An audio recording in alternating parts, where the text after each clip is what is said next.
سعید بن جبیر سے روایت ہے کہ انہوں نے ابن عباس رضی اللہ عنہما سے کلام الہی لا تحرک بھی لسانک لتعجل بھی الخ کی تفسیر کے سلسلے میں سنا کہ رسول اللہ صلی اللہ علیہ وآلہ وسلم نزول قرآن کے وقت بہت سختی محسوس فرمایا کرتے تھے، اور اس کی علامتوں میں سے ایک یہ تھی کہ یاد کرنے کے لیے آپ اپنے ہونٹوں کو ہلاتے تھے۔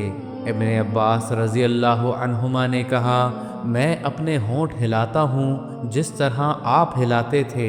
سعید کہتے ہیں، میں بھی اپنے ہونٹ ہلاتا ہوں جس طرح ابن عباس رضی اللہ عنہما کو میں نے ہلاتے دیکھا۔ پھر انہوں نے اپنے ہونٹ ہلائے۔ ابن عباس رضی اللہ عنہما نے کہا، پھر یہ آیات اتری کہ اے محمد، قرآن کو جلد جلد یاد کرنے کے لیے اپنی زبان نہ ہلاؤ، اس کا جمع کر دینا اور پڑھا دینا ہمارا ذمہ ہے۔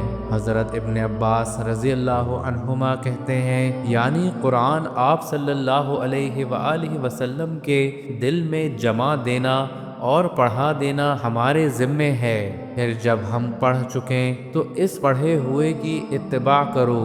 ابن عباس رضی اللہ عنہما فرماتے ہیں، اس کا مطلب یہ ہے کہ آپ اس کو خاموشی کے ساتھ سنتے رہو، اس کے بعد مطلب سمجھا دینا ہمارے ذمے ہے۔ پھر یقیناً یہ ہماری ذمہ داری ہے کہ آپ اس کو پڑھو، یعنی اس کو محفوظ کر سکو۔